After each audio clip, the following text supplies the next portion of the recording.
They say that war changes you. But for Jason, the real battle began when he came home.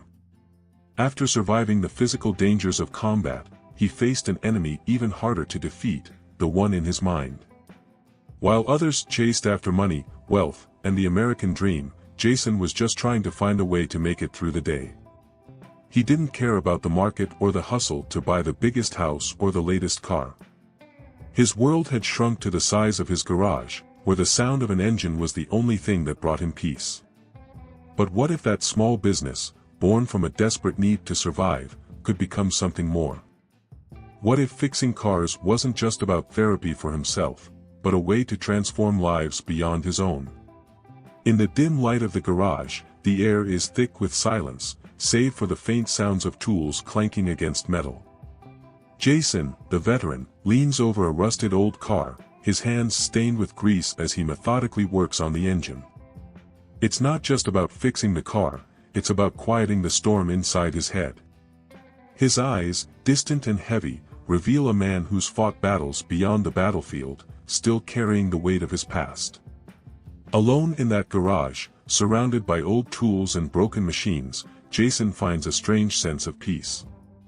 It's not the mindless noise of the world around him, but the steady hum of his hands doing what they know best. The dark corners of that garage aren't just physical, they mirror the recesses of Jason's mind, places he rarely allows himself to visit. But here, under the hood of an old car, those thoughts stay at bay.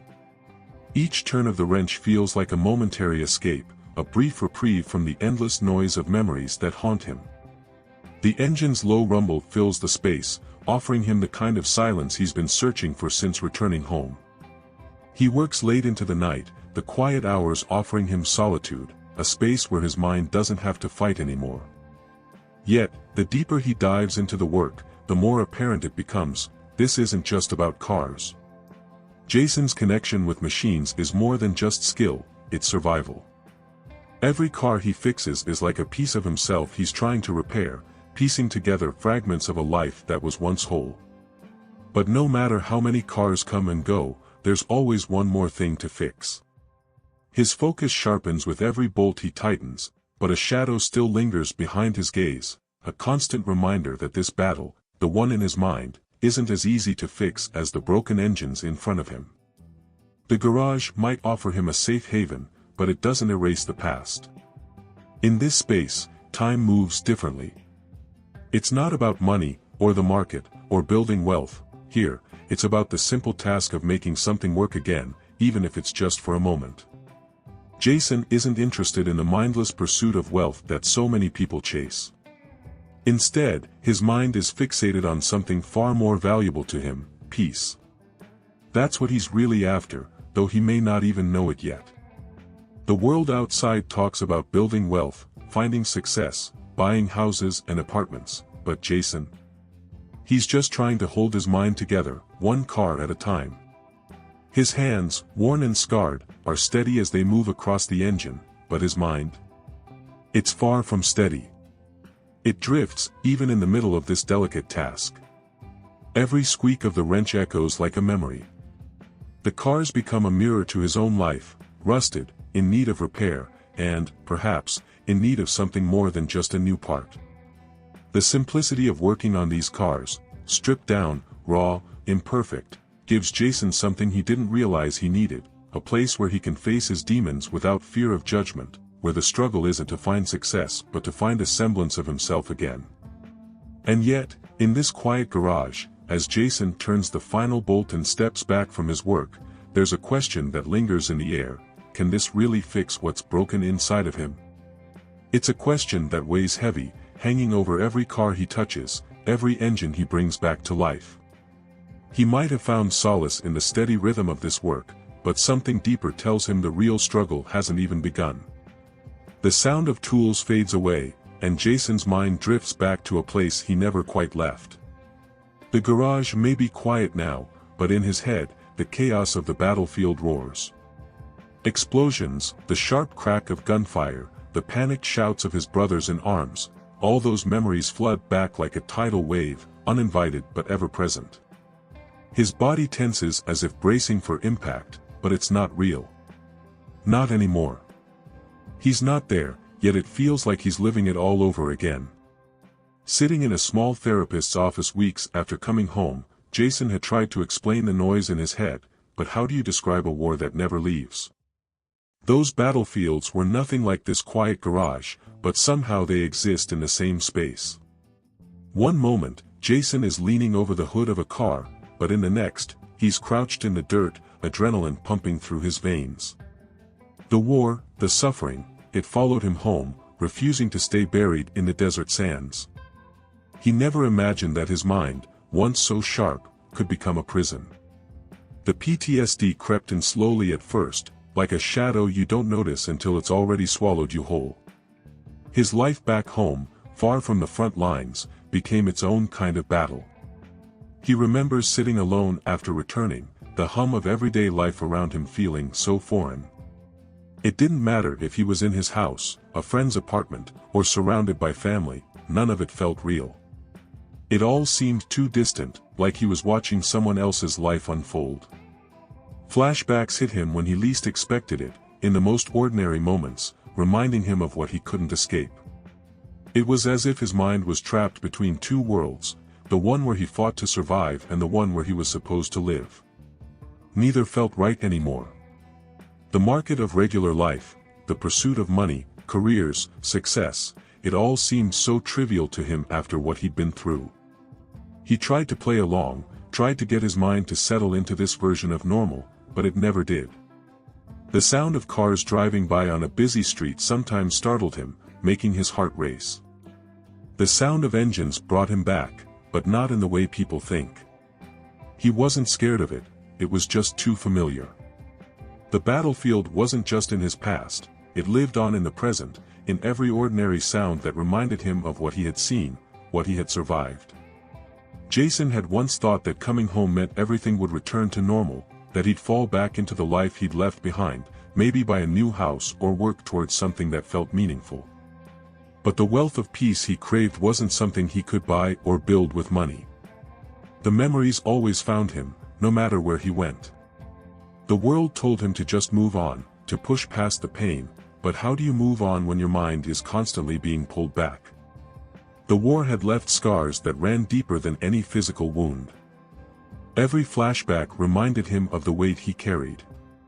And though he wanted to forget, there was a part of him that held on to those memories, not because he wanted to, but because it was the only way he could still feel connected to the man he was before everything changed. It wasn't just about surviving the war, it was about surviving himself, and in those quiet moments, Jason couldn't help but wonder, would he ever be free from it? The past wasn't done with him yet. Jason sat across from his friend Matt in a small kitchen, the kind of place where conversations get real. The clink of mugs echoed in the room as they shared an unspoken understanding of each other's struggles. Matt, who had known Jason long before the war, saw the weight his friend carried and how it was eating him from the inside out. "You've always been good with cars," Matt said, his voice calm but filled with quiet conviction. Jason shrugged, as if the compliment barely registered. To him, fixing cars was just muscle memory, not something that could shape his future. But Matt's words lingered. It wasn't long before that suggestion took root in Jason's mind, growing slowly, like the first spark of hope. The truth was, the thought of starting something, anything, felt like a lifeline he desperately needed. He didn't care about the market trends or the money people said he could make. It was about survival, his mind needed a new mission. "I don't need an office," Jason finally muttered to himself, standing in his garage days later. "Just an engine and a wrench." That was all he knew how to handle anymore, and maybe that was enough. The decision to start the business wasn't easy. It wasn't about building wealth or climbing some corporate ladder, it was about doing something that made sense in his mind. In those long, quiet hours, Jason kept coming back to one idea: fixing cars gave him control, a sense of order in the chaos that had become his life. If he could put a broken engine back together, maybe he could fix parts of himself too. Starting a business wasn't just about cars, it was about finding purpose, even if that purpose seemed small to everyone else. There was something comforting in the simplicity of the work. Jason didn't need flashy marketing or fancy business strategies. He didn't want to sell houses or apartments or play the game of chasing the American dream that everyone else seemed so obsessed with. His dream had changed long ago, and now it was just about making it through each day without falling apart. So, he took that first step, one that felt both terrifying and freeing. He put up the sign, "Open for Business," with his own hands, the rough wood reflecting the roughness of his journey. Friends and family were skeptical at first. They saw his struggles, his mind still scarred from the war, and wondered if this was just another way to distract himself. But for Jason, it wasn't about distractions, it was about creating a space where he could breathe again. The garage became his world, a place where the noise of the past didn't seem as loud. Starting that business wasn't just a leap into the unknown, it was a leap into something that felt like home. As the days passed, he realized that this decision wasn't just about fixing cars, it was about finding a rhythm, a way to bring peace to a life that had known too much chaos. For the first time in a long time, Jason felt a glimmer of hope, a small sense of control over his future. And though the road ahead was uncertain, it felt like he was finally taking it on his own terms. This wasn't about money or status, it was about reclaiming a piece of himself, one car at a time. The sign, rough and unpolished, hung just outside Jason's garage door, swaying slightly in the breeze. "Open for Business," it read, in simple, blocky letters. To anyone else, it might have looked like just another small, run-down garage in a quiet corner of town, but to Jason, it was a lifeline. He started slow, working on one car at a time, each vehicle becoming a project that pulled him deeper into the rhythm of turning something broken into something that worked again. The market didn't care about his business, but for Jason, this wasn't about competing, it was about survival. At first, his customers were few and far between. They trickled in, most of them veterans like him, drawn by word of mouth and the quiet reputation Jason was building for himself. He didn't need flashy advertisements, it was all about the connections he made. There was a certain understanding that passed between them, a shared silence that said more than words ever could. They didn't ask for perfection, they just wanted someone who understood the work, who understood them. And in fixing their cars, Jason was, in a way, fixing something within himself, too. Jason wasn't interested in the rush for wealth or success. He didn't care about chasing the American dream everyone else seemed so caught up in, getting the big house, the fancy apartment, the sleek car. What he cared about was the sound of an engine roaring back to life, the feel of metal and grease on his hands, the simplicity of hard, honest work. Each car he worked on was a small victory, a step toward feeling like himself again.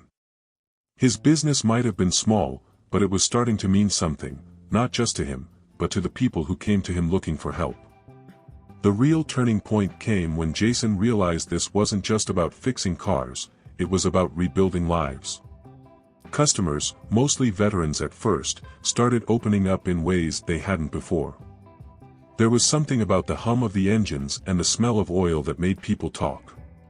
Stories of their own battles and struggles poured out, and Jason listened, sometimes offering advice, sometimes just nodding in understanding. His garage became more than a workspace, it was turning into a place of healing, a quiet sanctuary for those who knew what it meant to be broken but still wanted to move forward. As the months went by, Jason's confidence grew. His mind, once clouded with doubt and fear, was slowly finding its way through the fog. He began taking on more challenging projects, pushing his skills further with each car. Customers started coming from farther away, intrigued by the stories they'd heard about a man who didn't just fix cars, but restored something deeper in the people who owned them. It wasn't just about the money anymore, it was about creating something lasting, something meaningful. Jason was building more than just a business, he was building a future, one that didn't depend on forgetting the past but on integrating it into something new. One night, as Jason locked up the garage, he paused to look back at the line of cars he'd fixed over the weeks. There was a sense of pride swelling in his chest that hadn't been there in a long time. He wasn't where he thought he'd be, but somehow, this felt right. The business was still small, still growing, but it was real. It was his. And in that moment, standing under the quiet sky, he knew that the journey he'd started wasn't just about survival anymore, it was about living. The smell of gasoline and motor oil clung to the air as Jason leaned against a gleaming, freshly restored car, his fingers tracing the smooth lines of its body. It was a masterpiece, not just because of its craftsmanship, but because it represented something much bigger. This wasn't just another job. This car, his car, was a reflection of everything he had poured into the business. It was the first time he'd dared to put a bit of his own creativity into the design, stepping out of the shadows of routine repairs and into the world of custom builds. And people were starting to notice. The local car show had never been on Jason's radar before, but here he was, standing among other proud owners, his custom design sitting proudly in the lineup. The attention it attracted was unexpected. As people circled around, admiring the unique details, Jason felt something he hadn't felt in a long time, a sense of accomplishment.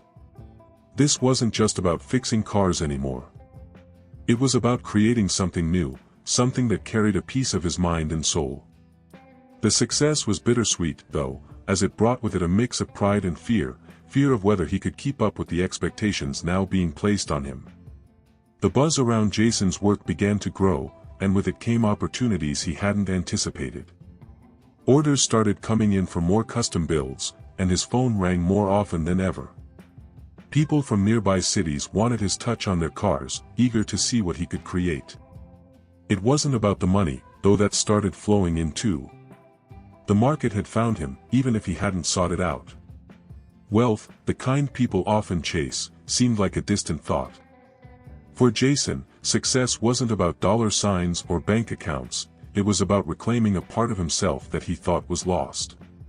But with success came a strange kind of pressure, one that Jason hadn't expected. The more his work was admired, the more his mind started racing again, pushing him back into that space of uncertainty. Could he handle the attention? Was he ready for this? As his business grew, so did his doubts. Jason spent more and more nights in the garage, long after everyone else had gone home, tinkering with engines, trying to find peace in the noise. The custom car that had brought him recognition also brought him a new kind of struggle, one that wasn't so easily silenced. For the first time in a long time, Jason felt torn between the calm he had found in working quietly and the recognition his work was starting to bring. Success, it seemed, wasn't just a matter of fixing cars anymore. It was about navigating the fine line between keeping his business alive and keeping himself grounded. The market had found him, and people wanted more, but Jason wasn't sure he could keep up with the demand without losing the very thing that had brought him peace in the first place, his connection to the work, the simplicity of it. As the days went by, Jason realized that this spark of success was a double-edged sword. On one hand, it validated everything he'd built, but on the other, it threatened to pull him back into the chaos he'd worked so hard to escape. The growing business was a blessing, but it also came with a weight he hadn't expected. Still, as he stood there, looking at the cars lined up in his garage, he couldn't help but feel a sense of pride. He'd come this far, and while the road ahead was uncertain, there was no turning back now. Jason sat at the head of the table in his garage-turned office, surrounded by blueprints, invoices, and the occasional coffee cup. It wasn't a place he'd imagined himself: business meetings, discussions about scaling, and even talk of investors wanting a piece of his growing operation. His mind, however, was somewhere else, lost in the haze of what success was supposed to feel like. The conversations around him seemed distant, like they weren't meant for him. He was proud of what he'd built, but the more people praised him, the more the familiar shadows of doubt crept in. He wasn't a businessman, he was just a guy trying to keep his mind together. Every time Jason stepped into a meeting or faced a new client eager for his next custom design, he couldn't shake the feeling that he was out of place. The success that others saw was, for him, just another layer of noise, adding to the battles he fought silently each day. As he listened to talk about expansion and market strategies, all Jason wanted was to get back to the simple mechanics of the garage. The hum of an engine offered clarity that the business world couldn't. And while the money was good, it didn't quiet the war in his head. His mind still returned to those dark places, even when everything around him seemed to be going right. At night, Jason would return to the garage alone, working late into the evening, even when there was no pressing need. The silence there was comforting, but it was also when his mind was most vulnerable. Flashbacks, once triggered by sounds of explosions, were now brought on by the stress of success. He couldn't understand how something that was supposed to feel good, this newfound recognition and wealth, could be so draining. But the truth was, the more the world noticed him, the harder it became to manage the internal battles he still fought. The garage became both his sanctuary and his battleground. The weight of his PTSD never fully left him, no matter how many cars he fixed or deals he signed. The flashbacks, the sudden moments of panic, were always there, lurking just beneath the surface. He would often find himself standing in front of a car, hands shaking, mind racing, as the lines blurred between his present and his past. There were nights he'd stay in the garage, unable to sleep, working on engines not because he had to, but because it was the only thing that kept him grounded. The more success he found, the more he realized that the demons he thought he'd left behind were still very much alive. As Jason navigated the complexities of growing his business, the pressure mounted. People depended on him now, employees, clients, fellow veterans who saw him as a beacon of hope. But inside, Jason felt like he was barely holding on. The success others saw was a facade, hiding the cracks that ran deep through his mind. He didn't want to let them down, but every day felt like a tightrope walk, balancing between keeping the business afloat and keeping himself together. There was no escaping the fact that success had brought him as many challenges as it had victories. In those moments of quiet, when the shop was empty, Jason would sit and reflect. He had come so far, but the road he was on still felt uncertain. The business had taken off, but his mind was still a battlefield. The question that lingered in the back of his mind was whether he could truly have both, success and peace. Or was one always going to come at the cost of the other? The struggle wasn't just about the business anymore. It was about finding a way to navigate this new life without losing the part of himself he had fought so hard to reclaim. As the garage became busier, it also became something more than just a business. Veterans from around town started showing up, not just as customers, but as people looking for a space where they felt understood. Word had gotten around that Jason wasn't just fixing cars, he was creating a place where guys like him could hang out, work with their hands, and leave their battles at the door. The garage, once a quiet refuge for Jason alone, slowly turned into a sanctuary for others who were fighting their own wars in silence. They'd show up unannounced, sometimes just to lend a hand or escape the noise in their own heads. At first, Jason hadn't planned on it becoming this. He wasn't looking to start some kind of movement, but the connection was undeniable. As more veterans found their way to his garage, Jason began to see how much this place was needed. There were no formalities here, no pressure to talk about what they had been through, but somehow, in the midst of turning wrenches and tuning engines, stories started to surface. Conversations that were never forced, but always meaningful. The veterans who gathered here weren't just fixing cars, they were fixing themselves, in a way Jason understood all too well. What started as casual visits turned into something deeper. Veterans would stay late, not because they had to, but because they wanted to. The garage became a safe haven, a place where they could talk without judgment, where the shared experience of service and the struggles that followed it formed an unspoken bond.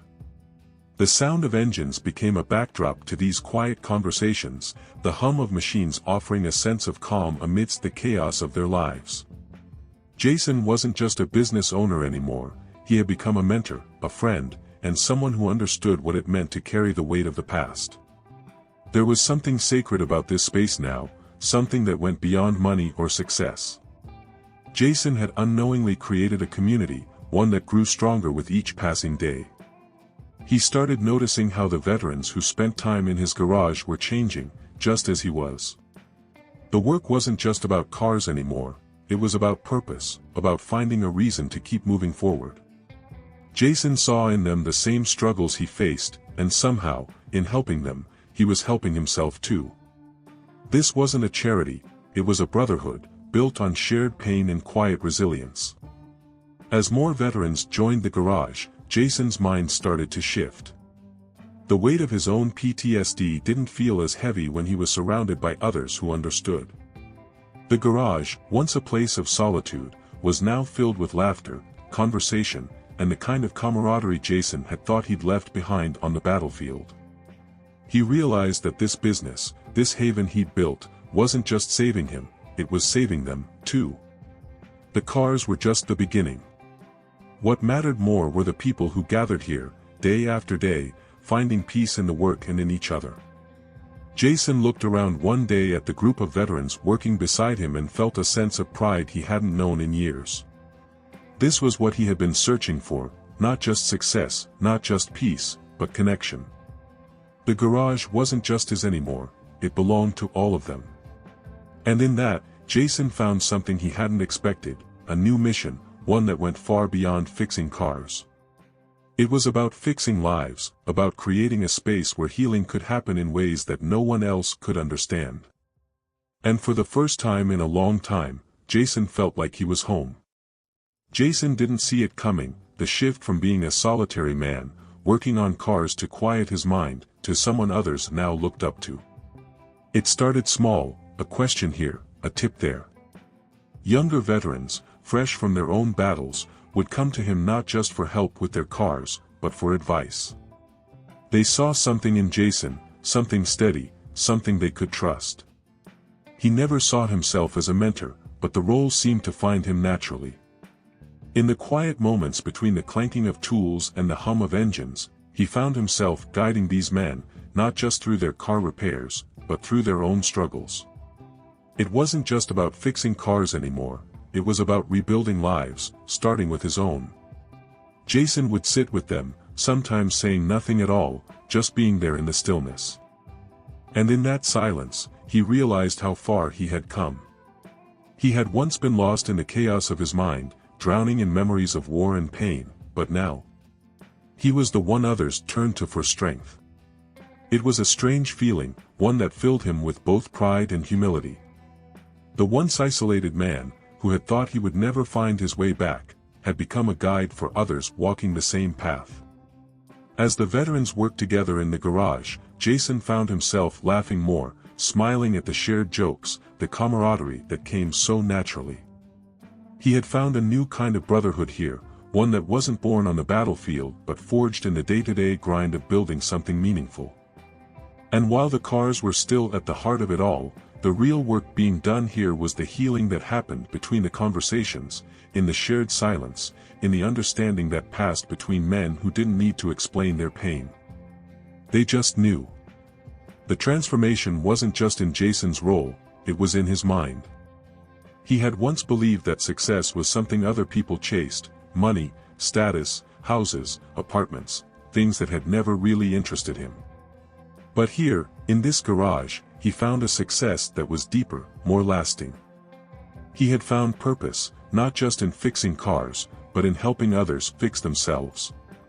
The veterans who gathered here didn't just need a mechanic, they needed someone who had been where they were, someone who had walked through the fire and come out the other side. Jason had become that person, even if he hadn't set out to be. One afternoon, Jason found himself teaching a younger veteran how to replace an engine. The kid, barely out of his 20s, looked up to Jason with wide eyes, hanging on every word. "How do you keep going?" the young man asked, his voice filled with uncertainty. Jason paused, looking down at the engine, his hands still covered in grease. He didn't have an easy answer. "You just do," he finally said. "One day at a time. One car at a time. And before you know it, you're not just surviving anymore, you're living." That's when it hit him, he wasn't just fixing cars. He wasn't just a veteran trying to make it through the day. He was someone others looked to for hope, for guidance, for a reminder that life, no matter how broken, could be rebuilt. And in helping them find their strength, Jason had discovered his own. The man who once thought he would never be whole again had become a mentor, a leader, and a friend. And in that, he found a peace he had never thought possible. The sun was setting as Jason stood outside the garage, watching the sky turn shades of orange and pink. The cars he'd worked on, polished and gleaming, were lined up neatly in the driveway, each one a testament to the journey he had taken, not just as a mechanic, but as a man who had fought his way back from the edge. He looked down at his hands, still rough and scarred from years of work, but there was something different now, a calmness, a sense of peace that hadn't been there before. He had built more than just a business. He had built a life. The veterans inside the garage were still working, their laughter spilling out into the evening air. Jason watched them, a small smile tugging at the corners of his mouth. This place, once a refuge for him alone, had become a haven for so many others. The road ahead wasn't clear, but for the first time, Jason didn't feel the need to have all the answers. He had learned that life wasn't about knowing what's coming next, it was about facing each day with the strength to keep moving forward. And now, he wasn't walking that road alone. As he turned back toward the garage, Jason felt a quiet sense of pride. The journey hadn't been easy, but it had been worth it. He had found something far more valuable than money or success, he had found purpose. The market may not have cared about a small-town mechanic, but the people in his life did. The veterans who came to his garage, the men who had found solace in the hum of engines and the shared silence, were proof that he had built something lasting. Jason had turned his pain into something powerful, something that would live on long after the last car was fixed. Standing there, looking out at the horizon, Jason knew that the road behind him had been hard, filled with battles he never thought he'd win. But the road ahead? It was open, full of possibilities he had never imagined. He didn't know where it would lead, but he didn't need to. The journey itself was enough. He had learned that the real wealth in life wasn't measured in money or status, but in the relationships he had built, the lives he had touched. And that was something no amount of money could ever buy. The sky darkened, but the light inside the garage burned brightly. Jason turned and walked back toward the noise, the laughter, and the warmth of the place he had built from the ground up. The garage wasn't just a business anymore, it was a community, a family. And as Jason crossed the threshold, he knew that whatever lay ahead, he was ready for it. He had faced his demons, rebuilt his life, and in doing so, had helped others rebuild theirs. The road ahead may not be easy, but Jason had found something even more important than peace, he had found hope. And so, the journey continued, not just for Jason, but for every life he had touched along the way. The road wasn't just his anymore. It belonged to all of them.